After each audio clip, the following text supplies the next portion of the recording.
Sin amarres es opinión. Sin amarres, una mesa de diálogo donde sobresalen los temas de mayor interés social, económicos y políticos del país. Bienvenidos a su espacio Sin amarres.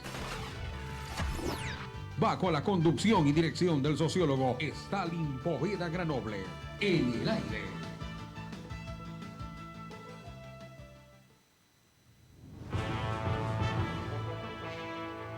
6 de la mañana con 31 minutos, 6:31 de este jueves 6 de agosto del año 2020. Para quienes conformamos el equipo de Radio Atalaya 680 AM, es un placer estar junto a ustedes en este inicio de jornada y compartir lo principal de la información del Ecuador y todo el mundo. Por supuesto, también a través de nuestras distintas redes sociales, en las que usted también puede participar con sus comentarios y opiniones en este su programa de análisis, a su vez también de opinión sin amarres. Recuerde que también puede escuchar la retransmisión a través de nuestra plataforma en Facebook como programa Sin Amarres. Y por supuesto participar también a través de nuestra red social en Twitter, @Radio Atalaya _, @Radio Atalaya_ nuestra nueva red social en Twitter. 6 de la mañana con 32 minutos. Vamos a saludar también a nuestro compañero Carlos Pacheco, quien está allá en la sala de controles. Conectados con nosotros están el licenciado Alcides Montilla y el sociólogo Stalin Poveda. Licenciado, ¿cómo está usted? Muy buenos días. Buenos días, Teresa Marchán. Buenos días, Stalin Poveda, el director del programa, y también saludamos a Carlos Julio Pacheco, que está en los controles. Y en primera línea saludamos a la amable audiencia de Atalaya, Radio Atalaya, aquellos que nos sintoniza ya en la ciudad de Guayaquil a esta hora, aquellos que también lo hacen en las distintas provincias del Ecuador y, por supuesto, aquellos ecuatorianos que están residiendo o visitando otros países y que utilizan nuestras distintas redes sociales para sintonizarnos. A todos ellos que están en la sintonía, nuestras gracias. Muchas gracias por escucharnos. Reciban de nosotros, como siempre, un abrazo imaginario a la distancia, estimada Teresa. Así es, queremos saludar en este momento también al principal de este espacio, al sociólogo Stalin Poveda Granoble, director de Sin Amarres. Muy buenos días. Buenos días ecuatorianos. Teresa Merchán, es un placer saludarla, Alcides Montilla de la misma manera y a Carlitos Pacheco en los controles. Hoy día, desde el fin de semana, como todos los días, los ecuatorianos nos acostamos a descansar siempre pensando en que tenemos una noticia sorpresiva, por un lado, o tenemos una noticia que nos preocupa. Casi pocas noticias que nos animan. Y de verdad que esto ha creado una especie de expectativa en cada uno de los ciudadanos, al amanecer, al anochecer, al enterarse de las noticias de qué es lo que está pasando en el país. Nosotros nos enteramos, y todos, por redes sociales, por los medios escritos de circulación nacional y por distintos medios comunicacionales. Y tenemos la oportunidad también, a través de los medios, a través de la radio, a través de los micrófonos, donde cada uno de nosotros ejercemos nuestra actividad, de poderlo analizar, de poder profundizar este tema. Y es lo que hacemos aquí en este programa con nuestros compañeros todos los días, desde las 6:30 hasta las 7:30 de la mañana, por esta emisora, Radio Atalaya en su dial 680. Analizar la noticia, profundizar, contrastarla, ¿no? Establecer criterios que vayan orientados a definir visiones y posiciones en el concierto de la opinión pública. Es decir, generamos pensamiento, conocimiento, generamos opinión y compartimos con cada uno de ustedes. Y esa es nuestra misión, que cada día y todos los días lo hacemos junto a nuestros compañeros Alcides, Teresa, Carlitos, Pacheco, y también junto a esa confianza que todos y cada uno de ustedes en sus hogares, en su trabajo, nos brindan al compartir esta programación. Vamos a dar lectura a los titulares de los medios impresos de circulación nacional que hoy realmente componen la agenda nacional. Así es, vamos a iniciar la lectura de los titulares. Comenzamos con la portada de diario El Universo. La foto principal y el titular principal nos dice: la flota sigue ahí. Un grupo de al menos 260 embarcaciones extranjeras, en su mayoría chinas, que fue detectado hace más de un mes, continúa pescando cerca de las fronteras marinas ecuatorianas. Las Fuerzas Armadas aseguran que realizan controles permanentes para frenar una violación al territorio nacional. Efectivamente, la imagen muestra uno de estos barcos que está cerca de del mar territorial de nuestras Islas Galápagos. Por otro lado, en otro de los titulares, dan ultimátum a Ceballos por datos de carnés. La Comisión de Salud, encargada de investigar la emisión fraudulenta de carnés de discapacidad que habría beneficiado a asambleístas y políticos, se reunió ayer y advirtió al ministro de Salud, Juan Carlos Ceballos, con un juicio político si no entrega información que consideran clave para comparar datos recabados durante la fase de comparecencias. En otros temas también nos dice El Universo: ya se aplican beneficios de ley tributaria. El impuesto a la renta, único bananero y agropecuario y la reducción del ICE a los licores ya son aplicables. Así también nos dice otra orden de prisión contra Jacobo Bucarán. Ayer se formularon cargos a Abdalá Bucarán y su hijo mayor por supuesto tráfico de bienes patrimoniales que fueron hallados en su domicilio. En otros temas, 70% ocupado en clínicas del sector privado. La ocupación corresponde a salas y unidades de cuidados intensivos por COVID-19 y otros males. Y finalmente, Exaguinaga ya hace planes con la tricolor. El exvolante no esconde su deseo de ser director técnico de la selección. Ya tiene lista de nombres para su cuerpo técnico, ha señalado. Vamos en este momento también a leer la portada de diario El Comercio.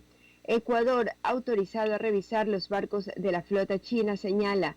Ayer empezaron las negociaciones entre Ecuador y China para regular buques pesqueros cerca de Galápagos. Ese país permitirá revisión de barcos, señala. Y dentro también de las negociaciones con China hay una noticia que se generó al respecto, y es que se pospone el pago alrededor de 417 millones de dólares al Banco de Desarrollo de China. El gobierno consiguió un nuevo alivio en el pago de la deuda externa al lograr posponer la cancelación de 417 millones de dólares. Este tramo corresponde a un préstamo contratado por Ecuador en abril de 2016 con el Banco de Desarrollo de China, y ese crédito se hizo atado a la venta de crudo, señala Diario Expreso. En otras noticias que trae este diario, 50.000 pruebas PCR irán a las carpas y brigadas médicas de Quito. Esto en un proceso que se está realizando en los barrios para tratar de frenar la curva de contagios. Y en otros temas, en el plano internacional, Líbano procesa su tragedia en medio de una grave crisis. Más de 300.000 personas perdieron sus viviendas en Beirut por las dos explosiones del martes que dejaron además 113 fallecidos y más de 4.000 heridos y decenas de desaparecidos. El gobierno, por su parte, ordenó la prisión domiciliaria para los encargados de administrar las 2.707 toneladas de nitrato de amonio que causó las explosiones en el puerto. Esta tragedia llega al país en uno de los peores momentos económicos. Y regresando al plano local, sector turístico de Atacames listo para recibir a los visitantes. Dice, las playas de Atacames recibieron pocos viajeros a la sierra en el primer día de apertura. Veamos qué sucede ya este fin de semana. Por otro lado, en Diario Expreso, a través de su portada online, su nota principal nos cuenta: el legislativo exige el retiro de la flota china de las aguas cercanas a Galápagos. Así también una nota señala que el Estado gastó 6 millones de dólares en remodelaciones de diferentes instalaciones públicas. Y en otros temas, también resalta Diario Expreso que el acuerdo que logró el Ecuador consigue postergar pagos por 417 millones de dólares con crédito con China. Cuando son las 6 de la mañana con 40 minutos, de esa manera cerramos la lectura de los principales titulares de los diarios de circulación nacional, estimado sociólogo. Muchas gracias, Teresa. Este día esperaba que los medios de comunicación hicieran referencia al llamado, al clamor que ha hecho la fiscal general de la Nación, doctora Diana Salazar, sobre la necesidad de contratar a 500 agentes fiscales para lograr una lucha efectiva y eficiente en esta lucha, para lograr resultados en la lucha contra la corrupción. Y ha dicho que a pesar de que ha hecho todas las diligencias necesarias ante el Ministerio de Finanzas, ante el Consejo de la Judicatura, en la Asamblea Nacional, no se ha dado respuesta a esta necesidad imperiosa que demanda esta institución. Pero no solamente eso. Hay una propuesta que me parece muy importante de lograr una autonomía y una independencia de la Fiscalía.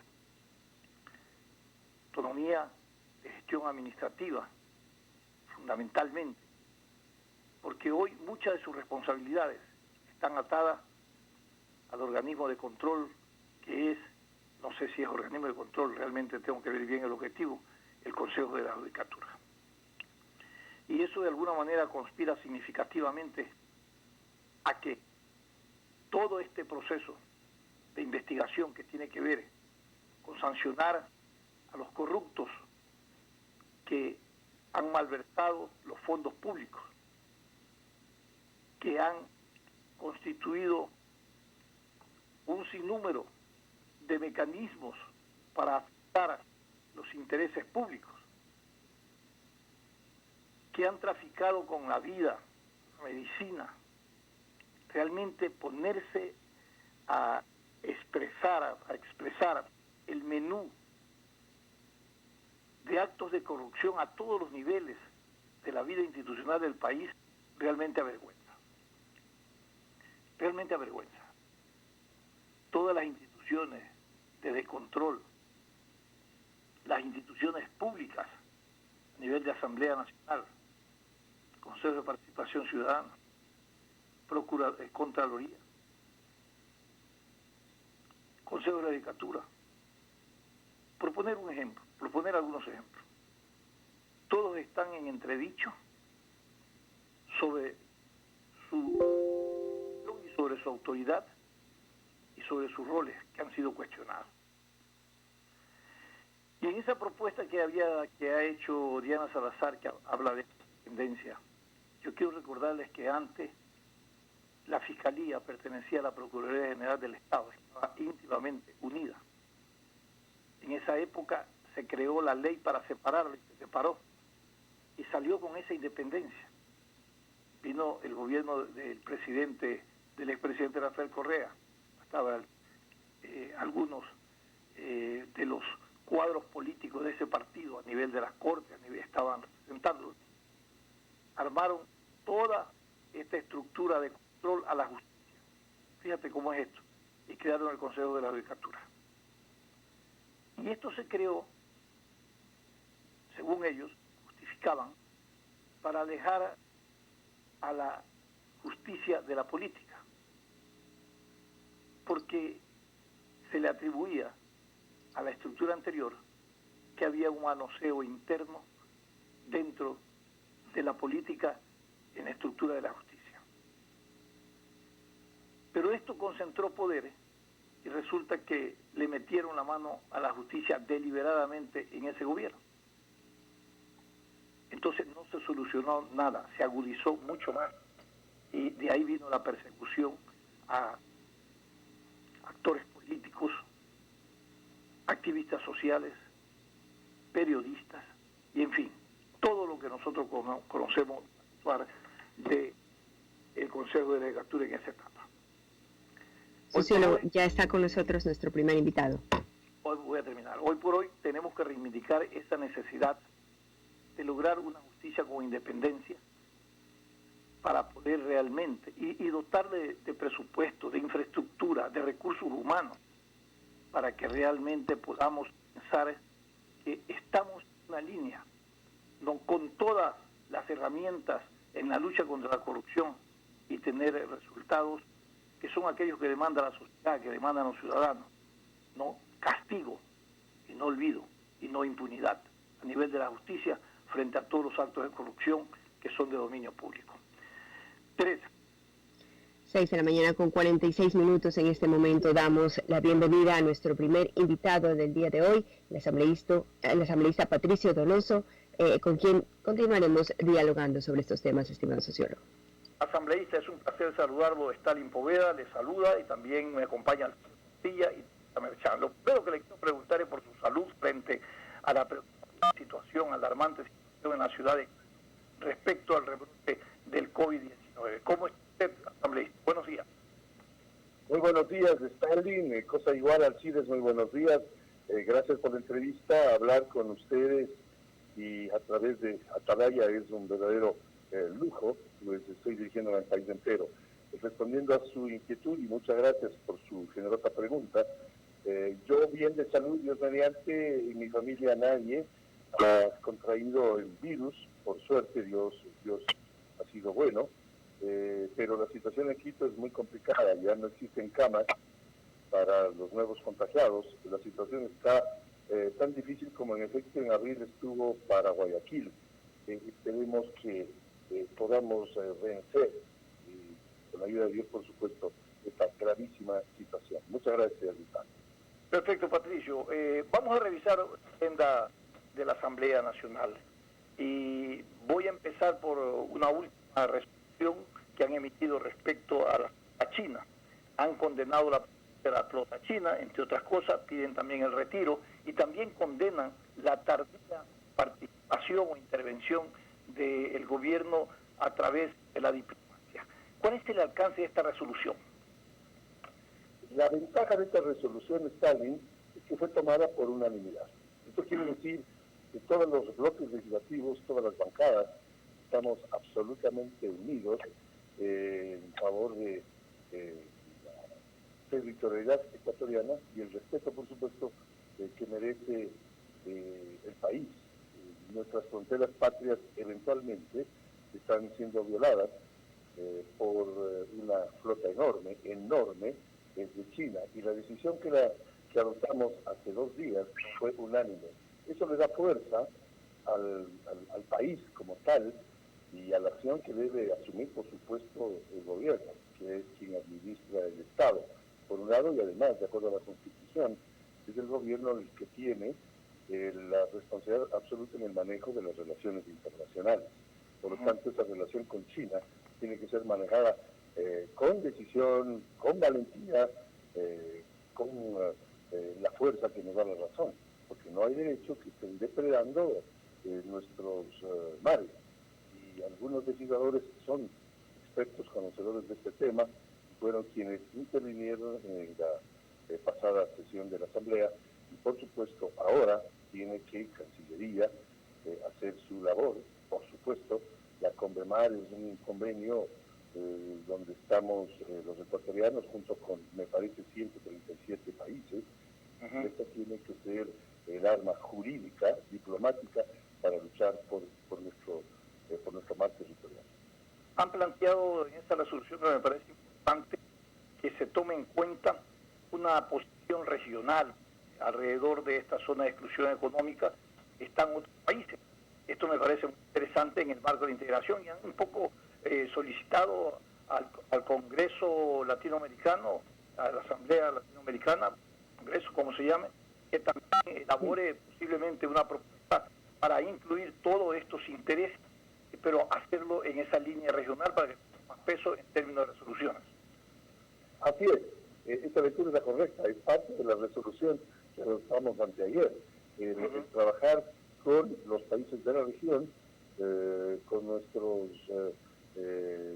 los países latinoamericanos, la región nuestra, que está luchando porque se respete el Pacífico occidental nuestro y el oriental, visto desde el lado de los chinos. Por supuesto, aquí la Condebar tiene que actuar y por supuesto los tratados internacionales son para respetar, sin duda. Perfecto. Yo quiero reflexionar con usted, Patricio, como lo hacemos siempre, con frontalidad y su característica lo siguiente. Yo quiero de alguna manera justificar un titular de un escrito o ensayo, si se quiere llamar, que en estos días he estado pensando y lo he titulado Estado delincuente. Y todo esto en la línea de todos los actos de corrupción que son de dominio público y los actores intervinientes. Que quiero decirle algo, y esto es lo que quiero reflexionar con usted en el tema de la corrupción. Hay tres componentes fundamentales que intervienen: lo público, lo privado y lo político. Y esto ha contaminado toda la mayoría, casi 60, 70, 80% de la institucionalidad. La institucionalidad que todos nos propusimos a reivindicarla, a fortalecerla, a cambiarla para que sea al servicio de los intereses de la nación, no al servicio de intereses particulares. La Asamblea Nacional no escapa a esto, Patricio. Y por cierto, hay un menú de actos reñidos con la ética y la moral pública dentro de la Asamblea, que van desde tráfico de influencia, diezmo, forja de documentos, reparto de torta, bueno, un sinnúmero de actos que están investigando. Usted tiene un segundo periodo, y lo que le quiero preguntar es cuál es su reflexión y su experiencia, porque creo que la historia no registra, ¿no?, que dentro de la Asamblea existan tantos actos, comportamientos e inconductas que posiblemente esperábamos en el común general de la Asamblea, pero no en ese seno de representación democrática. ¿Cuál es su reflexión sobre esto que quiero compartir? Así es, Stalin, su lectura es absolutamente correcta. Aquí tenemos que hacer una depuración, sin duda alguna, porque no es aceptable que existan legisladores que estén inmersos en casos de corrupción. Son los menos, es verdad, pero son los que más bulla hacen, porque somos 137 legisladores y los que están en este problema serio que va contra la legalidad y la moral serán 15, 20, no lo sé, pero eso le hace mucho daño al conjunto de legisladores. Y obviamente, dice usted bien, yo ya soy legislador por segundo periodo consecutivo y veo con angustia que esto esté sucediendo. Y aquí no vale el espíritu de cuerpo, eso no es aceptable. Decía hace pocos días que el único espíritu de cuerpo aceptable es el familiar y también el de un equipo de fútbol, porque no puede el arquero del Barcelona estar en contra del mediocampista del Barcelona o el defensa del Emelec en contra del arquero del Emelec. Claro. Pero eso simplemente lo grafico para entender que el espíritu del cuerpo vale en tanto un equipo de fútbol o una familia, sin duda alguna. Pero en la legislatura no puede existir, es un mal entendido espíritu del cuerpo que no se lo está viendo ni dando. Ojalá que tenga yo razón. Y digo esto porque, mire usted, en forma inmediata, el lunes hicimos un acto importante que fue, en cuanto a alcalde, yo soy miembro del CAL por el segundo periodo legislativo, el principalizar a la alterna del legislador Azuero. Él tiene el legítimo derecho a defensa, por supuesto, pero le hemos quitado el salario para que lo cobre quien está trabajando por él, que es su alterna, y trabajará tanto en el plenario como en la comisión legislativa permanente correspondiente. Y 2 días después aceptamos, calificamos, dimos paso, admisibilidad a la denuncia presentada en su momento por otra legisladora con respecto al comportamiento del legislador Azuero, porque fue presentada, digo, esta denuncia en forma legal, con firma y rúbrica notarizada y la argumentación correspondiente, y tendrá que el plenario legislativo designar una comisión multipartidista y tripartita, vale decir, 3 legisladores de 3 diferentes bancadas, para que en un plazo máximo, y esto es importante, de 10 días, emitan un informe que, si bien no es vinculante, pero es determinante para que los 137 legisladores adoptemos la resolución que más convenga. Y esta comisión tendrá que sustanciar este proceso, esta denuncia, recibiendo las pruebas de cargo y de descargo, dándole, por supuesto, al legislador el legítimo derecho que tiene a defenderse. Pero hay que hacer esa depuración. Y usted habla de diferentes casos, hay que hacerlo. Pero también es necesario, saben anotar, que la vindicta pública la hace la Fiscalía General del Estado. La Fiscalía es la que, y entiendo que está actuando, y creo que Diana Salazar está haciendo un buen trabajo. Que le faltan fiscales es verdad, que le falta presupuesto es verdad, pero ha hecho un buen trabajo. Nosotros aplaudimos hace un mes a través de un comunicado público la acción de Diana Salazar, la vindicta pública, por tratarse de temas penales, porque estos son temas penales. Y claro, tenemos que hacer el control político, sin duda alguna, la depuración, sin duda alguna, pero al final del día es un tema penal que merece un castigo penal. Correcto. Revisemos la producción de la Asamblea Nacional en tiempo de pandemia.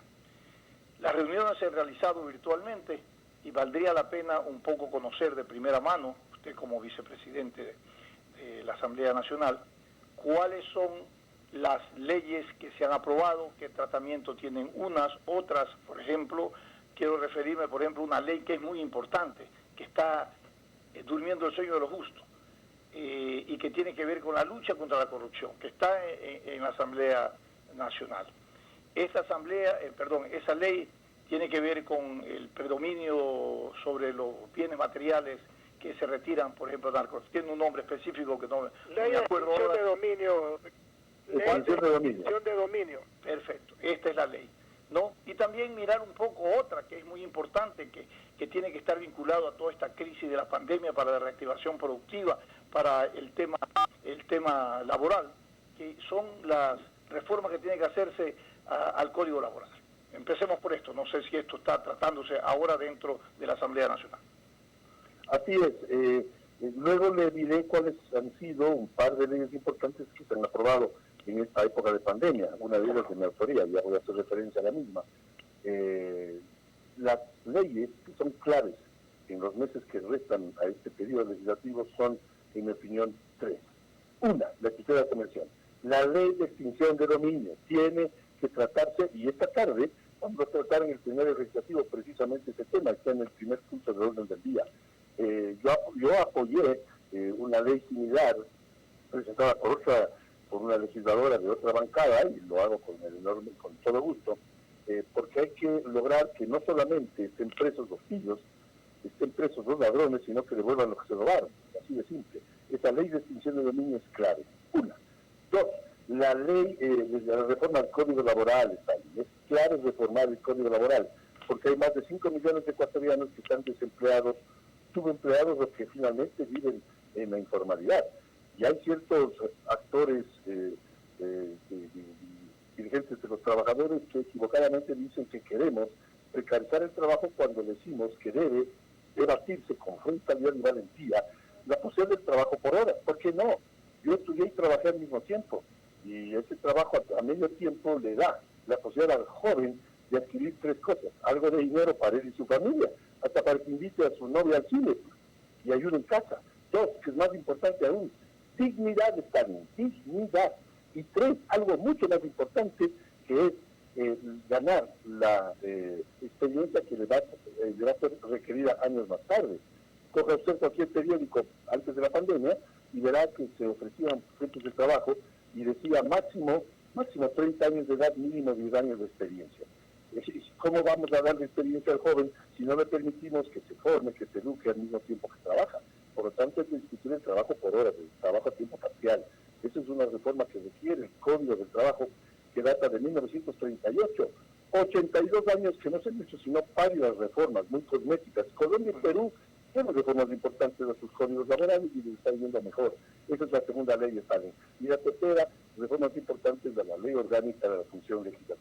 Viendo la primera parte de su pregunta, se aprobó mi ley, lo que es de mi autoría, así como fue aquella de los bomberos, que Erika Poveda me ayudó con muchísima fuerza.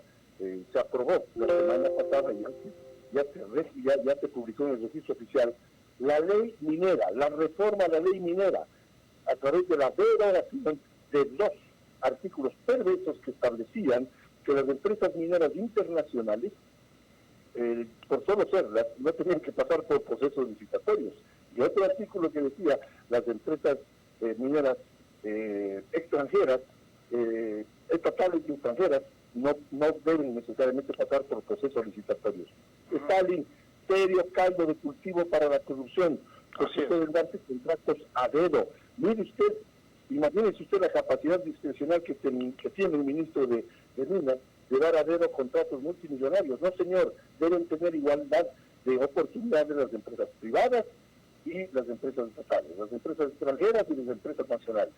Esta lucha contra la corrupción he logrado después de 4 años de luchar precisamente por aquella ley que aprobó el correísmo, donde a dedo podían darse contratos. Esta ley lo que intenta es no tratar el cáncer cuando está hecho metástasis, sino prevenirlo a través de que vengan al Ecuador grandes empresas internacionales o nacionales, pero con tecnología de punta, que significa cuidar el medio ambiente y, por supuesto, mejores ofertas y propuestas al Estado para tener mayores ingresos y, finalmente, luchar contra la corrupción. Y para terminar esta parte, aprobamos también la ley de pesca, que es importante. Estamos hablando precisamente de los temas de China y de su flota, de modo que sí hemos hecho un trabajo aceptable en medio de la pandemia, reuniones virtuales toda la semana. Un gran aporte, Patricio, en esa propuesta que es de su autoría, esta última relacionada al sector minero. Alcides. Gracias, Stalin. Saludamos al arquitecto Patricio Donoso, lo saluda el periodista Alcides Montilla.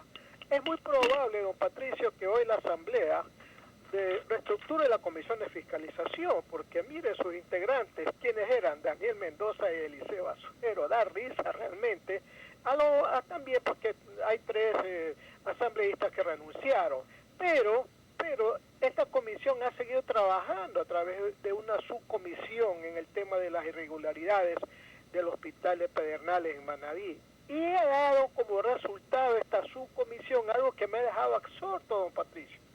Ellos dicen, por ejemplo, que las instituciones o los organismos del Estado, yo le pongo nombres y apellidos, Fiscalía y Procuraduría y Contraloría, se abstuvieron de actuar con eficacia y diligencia, dando lugar a que los perjuicios al Estado sean consumados ante su inacción, que raya en complicidad. Don Patricio, ya es el colmo, pues, don Patricio, de la situación del país. Ni los organismos de control colaboran para investigar con eficacia y diligencia la corrupción. ¿En qué país estamos, don Patricio? Alcides, más allá de saludarle y gracias por su gentileza, debo decirle que su lectura es absolutamente correcta. No podemos aceptar que siga funcionando la Comisión de Fiscalización como lo está haciendo. Yo apoyé, y esta tarde se va a debatir este tema, yo apoyé sin duda la reestructuración de esa Comisión de Fiscalización, con la participación de legisladores, obviamente que no tengan y no están inmersos en estos casos, que usted bien anota, primero, y con la participación igualitaria o representativa, o centralmente me refiero, en la medida de lo posible, de los diferentes bloques, de las diferentes bancadas. Y por supuesto hacer un aporte para la depuración que debe hacerse y para lo que se denomina control político. Obviamente los temas de orden penal tienen que ser tratados por la Fiscalía General del Estado, debe ser tratado por la justicia. Y por supuesto no podemos tolerar, y es análogo este tema, no podemos tolerar que existan, por ejemplo, jueces con carnetes discapacitados. Eso es inaceptable. El tema del presidente del Consejo de Participación Ciudadana, que a propósito yo siempre he apoyado el que desaparezca el Consejo de Participación Ciudadana, me refiero, y lo hice desde que se creó en el año 2007. Yo, como presidente del Comité Empresarial Ecuatoriano, viajé a Montecristi, recuerdo en aquel entonces, con el mensaje del empresariado ecuatoriano de que era un absurdo el ir en contra de las ideas de Montesquieu y, más allá de las 3 funciones del Estado, generar esta nueva, que es una barbaridad. Por lo tanto, esa lucha contra la corrupción, esa cirugía mayor a la corrupción, debe darse sin que nos roben el estilete bien afilado para hacer los cortes necesarios. Y la Comisión de Fiscalización, volviendo a la parte inicial de su pregunta, tiene que ser reconformada. Gracias, don Patricio. Stalin. Sí, que Patricio, queremos agradecerle por haber atendido este contacto telefónico. Tendremos la oportunidad más adelante de seguir conversando sobre el desarrollo de la agenda a nivel de la Asamblea Nacional. Gracias por haber estado con nosotros, Patricio. Yo soy el agradecido, Stalin, por supuesto, Alcides, cosa igual. Cuídense mucho y que ustedes y sus familias gocen de buena salud. Muchísimas gracias. Muchas Muchas gracias, Teresa, con nuestros anunciantes. Claro que sí. Así es, vamos a ir a una pausa comercial, pero antes les decimos que la alcaldesa ratificó las nuevas medidas restrictivas en Guayaquil. Señaló que hay más de 600.000 predios en la ciudad, por lo que se vuelve imposible el control del aforo en reuniones familiares o festivas que se realizan privadamente en cada casa, por lo que llamó a estar pendientes a todos los ciudadanos para evitar y para cumplir con esta medida restrictiva en la que se prohíbe cualquier tipo de reunión social. 7 de la mañana con 6 minutos, nos vamos a ir a una pausa comercial, pero enseguida retornamos con más de Sin Amarras. Programa de opinión, categoría O, apto para todo público. El siguiente es un espacio publicitario apto para todo público. Estar al día en el pago del servicio de agua potable tiene recompensas. Interagua premia tu puntualidad con sorteos mensuales de tablets y miles de megas para que puedas navegar en Internet. Los pagos que realices por canales virtuales duplican tus posibilidades de ganar. Y si lo haces por medio de la aplicación móvil de Interagua, tus oportunidades se multiplican por 3. Gana tablets y megas todos los meses. Y participa también en el gran sorteo de lavadoras, cocinas y refrigeradoras que se realizará en diciembre. Recuerda que para participar solo necesitas estar al día en tus pagos mes a mes. Interagua, siempre contigo.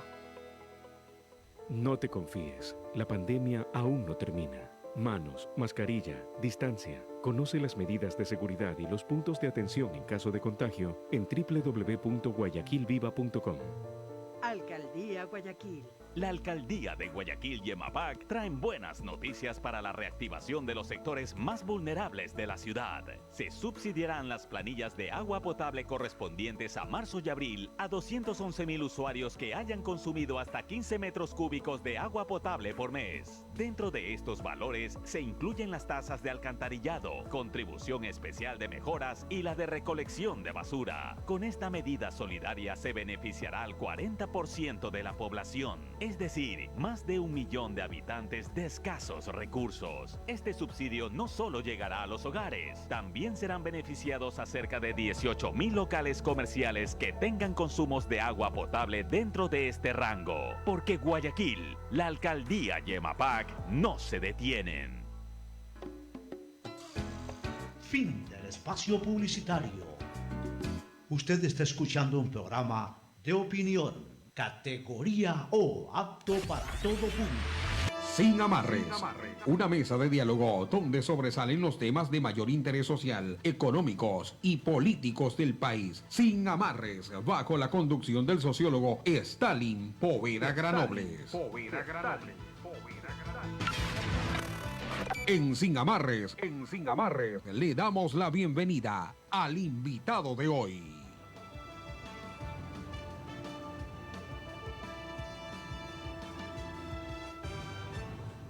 7 de la mañana con 9 minutos. En este momento damos la bienvenida al analista económico Pablo Dávalos, quien ya está conectado con nosotros, estimado sociólogo.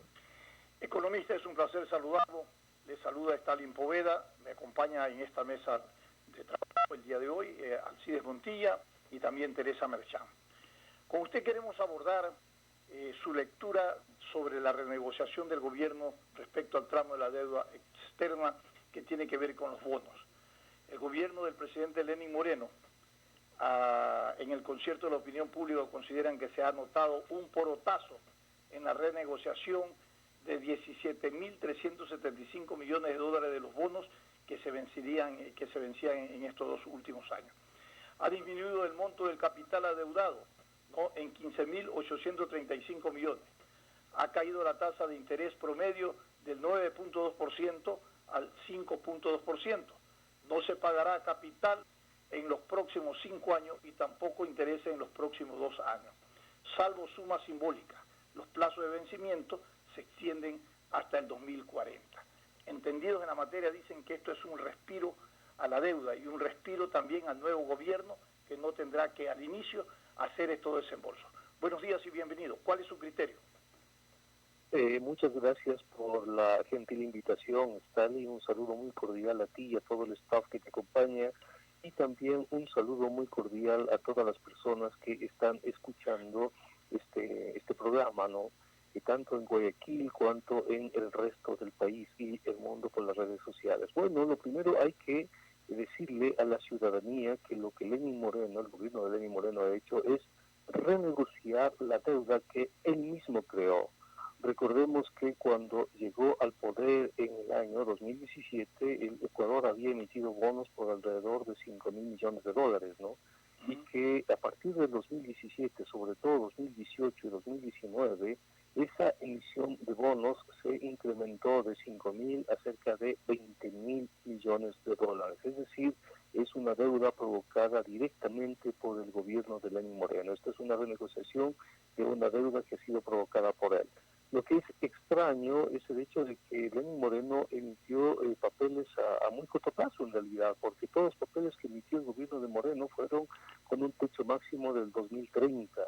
En el 2017 emitió papeles al 2027, en el 2018 emitió papeles al 2028 y así sucesivamente hasta el 2019, ¿no? Es decir, el techo máximo era 2030, eso hacía que se acumulen muchos pagos porque además los negoció con tasas de interés muy altas Lenín Moreno, ¿no? Por eso, en este primer trimestre de este año se pagó incluso de forma anticipada cerca de 1.200 millones de dólares, ¿no?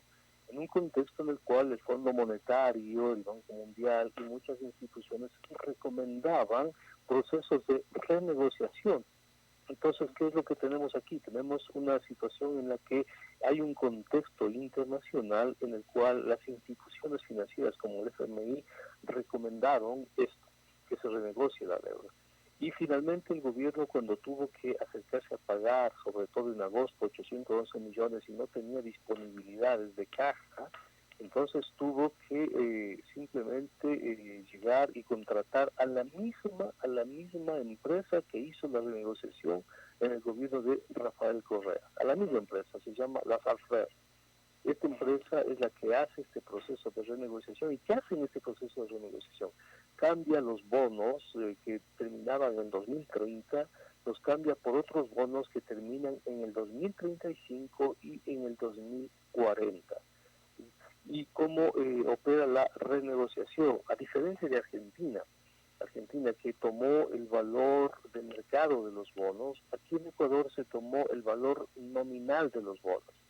Entonces, cuando se toma el valor de mercado de los bonos tienen descuento en el mercado. Los bonos no se cotizan al valor nominal. Los bonos se cotizan dependiendo del riesgo país y dependiendo de las circunstancias a un valor que es menor. En esta circunstancia, al reconocer el valor nominal, entonces lo negocia casi al 100% de ese valor, ¿no?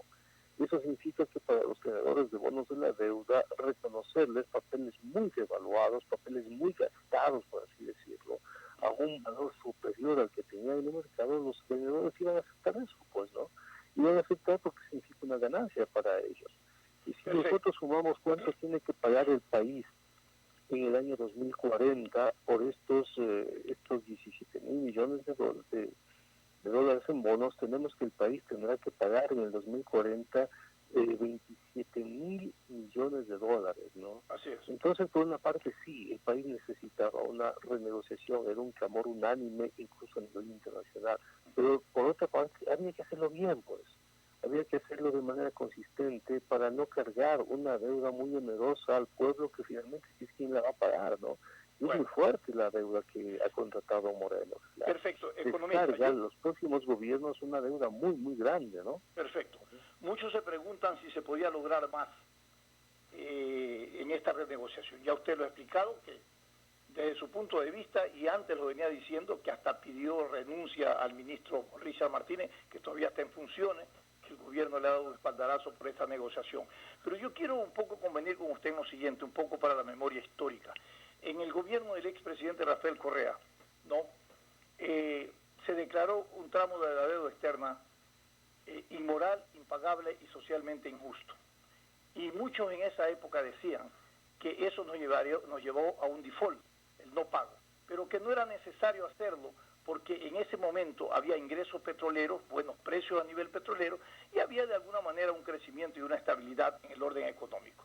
Esa posición y esa decisión del gobierno del presidente Rafael Correa nos llevó a endeudarnos, ya no con los multilaterales, porque se cerraron todas las posibilidades a nivel de los multilaterales o los bilaterales, y nos llevó a endeudarnos con el imperio chino, que eso sí es un verdadero imperio, como dicen quienes generan opinión crítica respecto a este tema.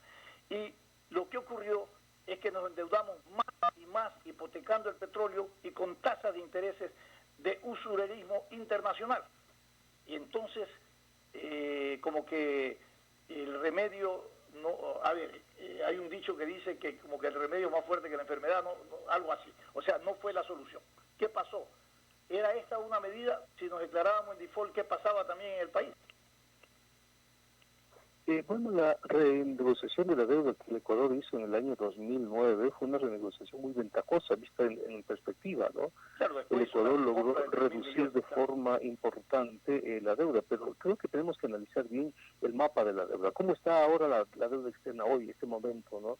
Claro. ¿Cuál es la situación real de la deuda externa? Y te doy el mapa de la deuda como está, más o menos, ¿no? Tú tienes que en el mapa de la deuda externa, lo que tiene que pagar en el presupuesto del país en este año, más o menos estaba repartido así: 5.000 millones a gobiernos, entre ellos la deuda china, 5.000 millones. 18.000 millones en bonos emitidos por el gobierno, ¿no? Y alrededor de 12.000 millones a organismos internacionales, ¿no? Más otros créditos que se tenían, da un total para el año 2020 en deuda externa de 37.000 millones de dólares. Entonces, el grueso de la deuda hoy no es China, el grueso de la deuda hoy son los bonos, ¿no? De los 37.000 millones de dólares, 18.000 corresponden a bonos, de los cuales los 18.000, alrededor de 14.000 millones son bonos emitidos por Lenín Moreno. ¿Quién generó la deuda actual? ¿Quién está renegociando su propia deuda? Es el gobierno de Moreno.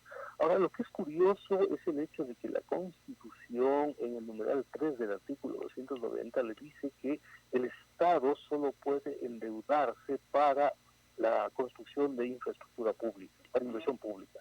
El Estado prohíbe endeudarse para otro tipo de deuda que no sea la obra pública. El problema es que cuando nosotros revisamos la inversión de obra pública de Lenín Moreno, resulta que es cero.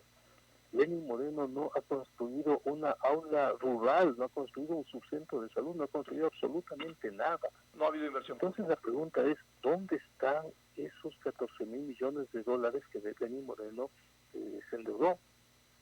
¿Dónde están? ¿Qué hizo Lenín Moreno con esos 14.000 millones de dólares?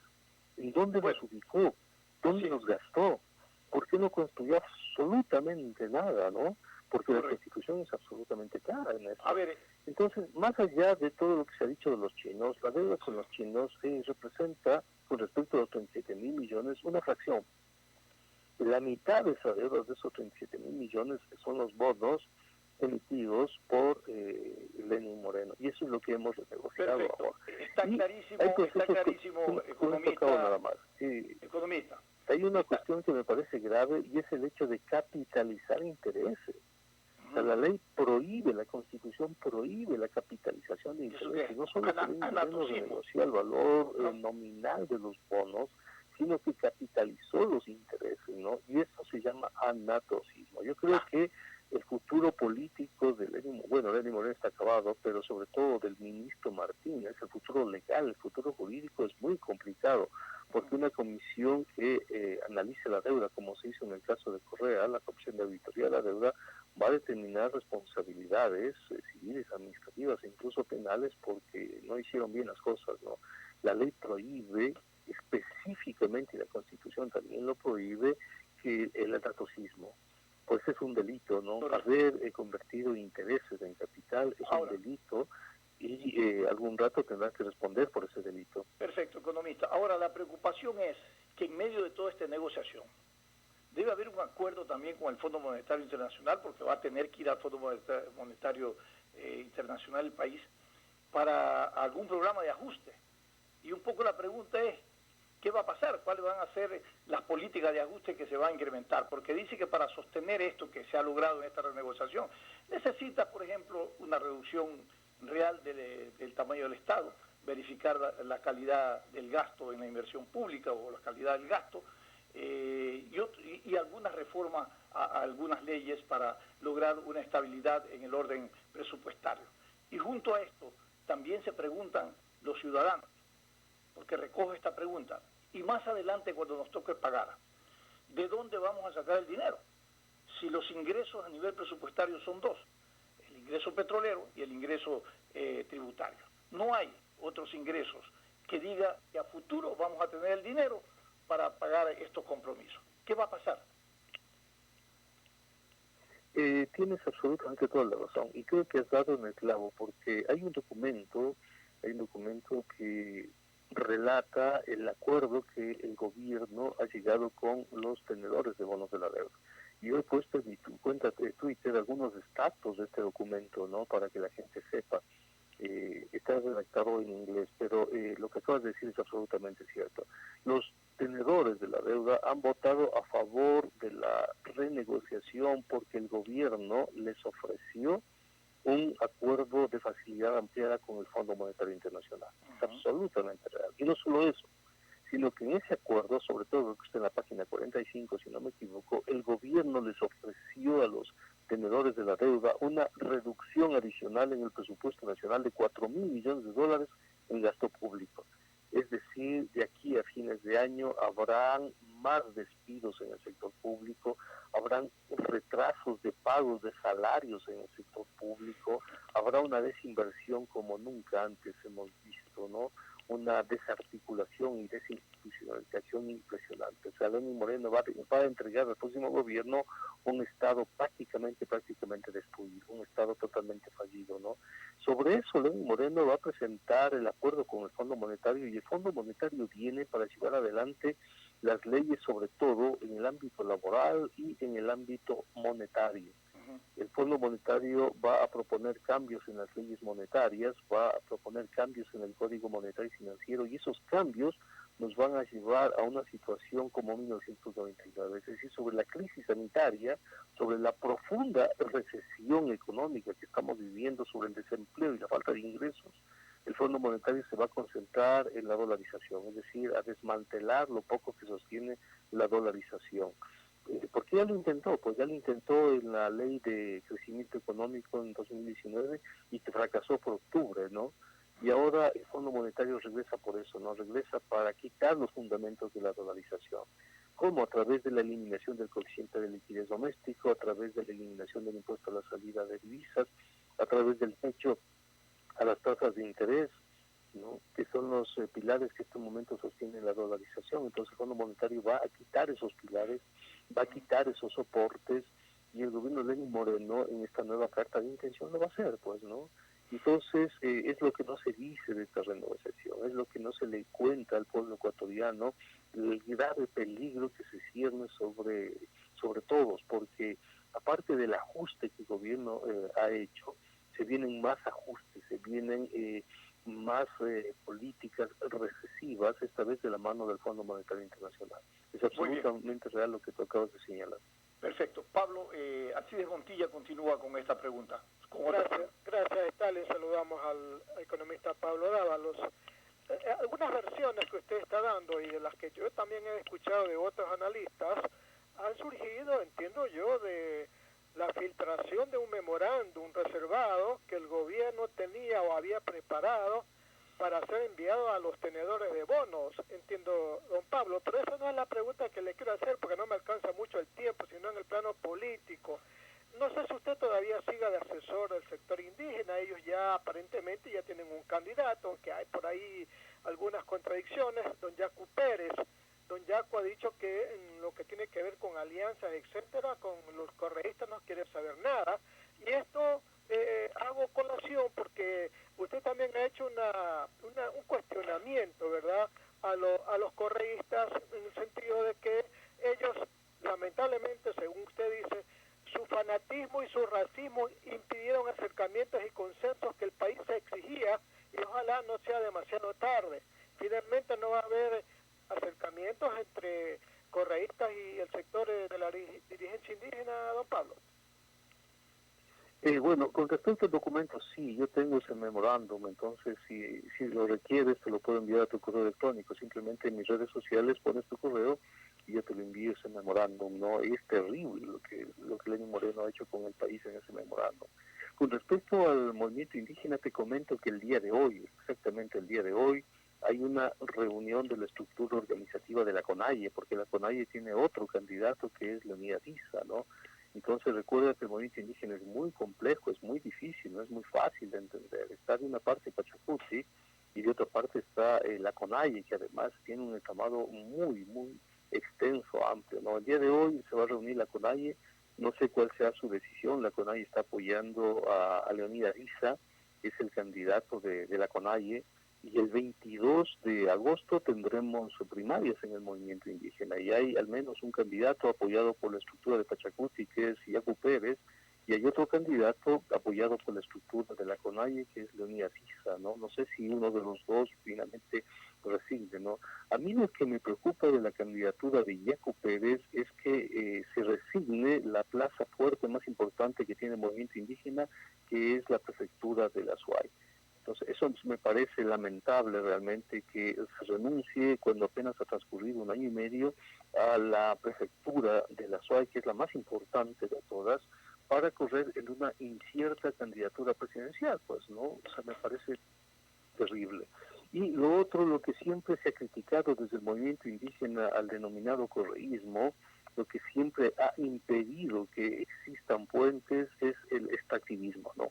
Entonces el correísmo se ha caracterizado mucho por ser extractivista, y eso golpea directamente a los territorios indígenas, pues golpea a la cosmovisión indígena, golpea a las fuentes de agua, golpea a las selvas, etcétera, que donde viven los indígenas. Entonces los indígenas siempre se han opuesto al extractivismo, y el correísmo no ha dicho nada con respecto al extractivismo, no ha dicho si va a abandonar el extractivismo, ¿no? Entonces, falta una declaración de los correístas, como se les llama, con respecto al extractivismo, ¿no? Y si pueden o no pueden abandonar eso. Y lo otro es interesante, porque cuando Leonidas Issa fue lanzado a la precandidatura, el Yacu Pérez le había acusado, y algunos sectores le habían acusado de correísta a Leonidas Issa, ¿no? Y Leonidas Issa, dentro de las primarias, lo primero que hizo fue decir que no es correísta, pues que no tiene ninguna relación con eso, pero era un proceso interno.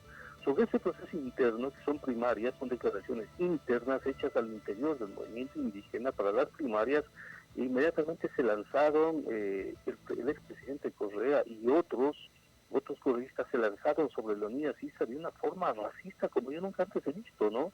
A decirle que ha descalificado un proceso, a decirle que traicionó al país en octubre, que se vendió a Lenín Moreno, que está vendido con el Fondo Monetario, es decir, un racismo y unos insultos que pocas veces he visto sobre un candidato indígena, que no lo ha hecho ni la derecha del país, ¿no? Lo que hace que obviamente se resientan los puentes y las posibilidades de construir alianzas, ¿no? Porque el expresidente Rafael Correa es muy impulsivo y se lanzó a insultarlo de una manera que no tiene realmente sentido, porque las declaraciones de Issa eran para lo interno, que fueron abiertas disculpe que le interrumpa, real, está terminando el tiempo. Para el movimiento indígena, pues. Bueno, muchas gracias, economista. Tendremos la oportunidad posteriormente de seguir conversando sobre estos temas de coyuntura y más que nada también sobre los temas económicos en el país, que realmente es una de las preocupaciones fundamentales de todos los ecuatorianos. Gracias por haber estado con nosotros. Gracias por la invitación. Hasta la próxima. Gracias al economista Pablo Dávalos, también a ustedes por su compañía en esta mañana. Los dejamos en sintonía de Radio Atalaya. Ya viene Fernando Aguay en vivo.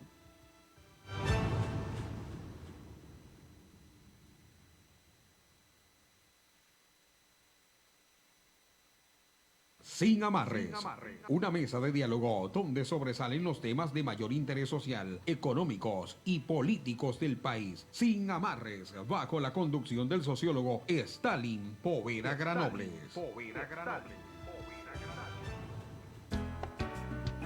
El siguiente es un espacio publicitario apto para todo público. La Alcaldía de Guayaquil y EMAPAC traen buenas noticias para la reactivación de los sectores más vulnerables de la ciudad. Se subsidiarán las planillas de agua potable correspondientes a marzo y abril a 211,000 usuarios que hayan consumido hasta 15 metros cúbicos de agua potable por mes. Dentro de estos valores se incluyen las tasas de alcantarillado, contribución especial de mejoras y la de recolección de basura. Con esta medida solidaria se beneficiará al 40% de la población. Es decir, más